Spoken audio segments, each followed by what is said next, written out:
Hi everybody, I'm Hannah Faye. Thanks for coming back to my channel. If you've been here before, you might notice that the setup is a little different. I did move my computer into my guest bedroom.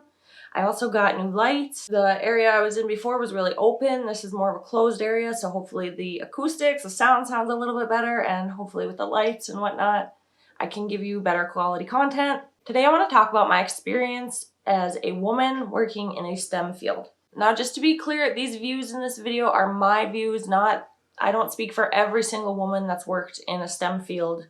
Every single woman has unique experiences, but I've heard a lot of horror stories, so I just wanted to share my experiences. I have my bachelor's in information and computer science with a concentration in software engineering, and I worked as a software engineer in the past. I still would be a software engineer, but my son is disabled, so currently I'm not working at the moment. In my experience as an engineer, I did find that the software industry is gender biased, but maybe not in the way you think. Now, the STEM fields are very male dominated. There's a lot of theories as to why this is, but no matter what the reason, right now, STEM subjects are being pushed on young girls pretty aggressively, which I think is good. The male domination in the field is where the gender bias comes in. You might be thinking something like, oh, if there's so many males in the field, it's hard for a woman to get her way in, get taken seriously. Was this my experience? No, not really. The gender bias that I experienced was these companies were specifically looking for women. These companies want the diversity. They want more than just men. But they can't find it sometimes. It's difficult to find qualified women. They're in high demand. I definitely feel like I was given more opportunities simply because of my gender. I never was considered for any projects that I wasn't qualified for, but I was definitely more likely to be considered for that project than a male coworker, just because I'm a woman.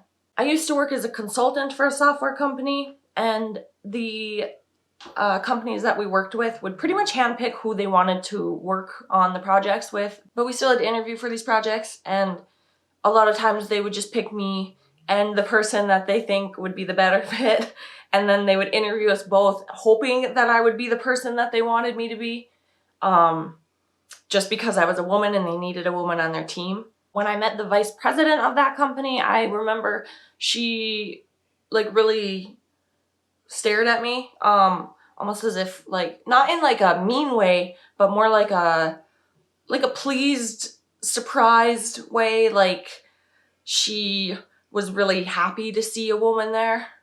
I was the only woman in my trainee class at that job, and I was one of only a handful of other women that worked for the entire company, at least in the programming department.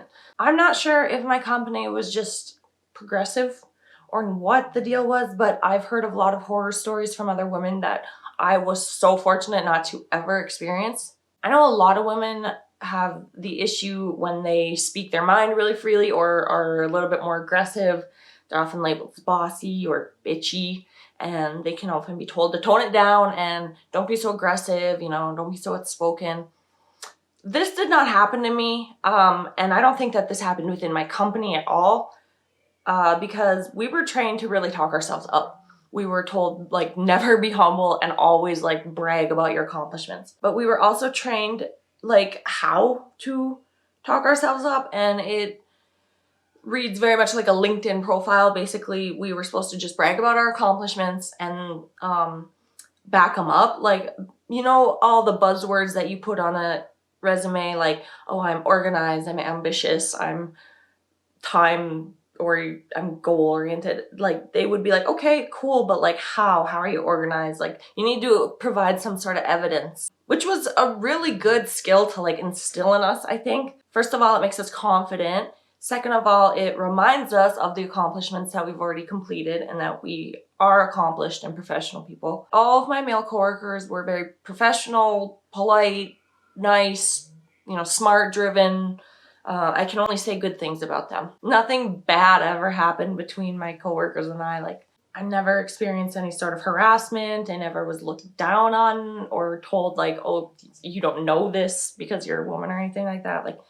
I'm not trying to dismiss any women's issues in the workplace. I've heard a lot of horror stories. I know that we have a long way to go until there's equality in the workplace, but I wanted to share my story and hopefully encourage a young girl that might be on the fence about if she wants to study a STEM field or what else she wants to do. I say don't be intimidated by it. If it's something that you're curious about or that you find fun, learn more about it. I started programming as a hobby when I was in middle school. I was able to take something that I love to do and make it my job, and then I got paid to do what I love. Careers in the STEM fields are some of the fastest growing and highest paying ones out there.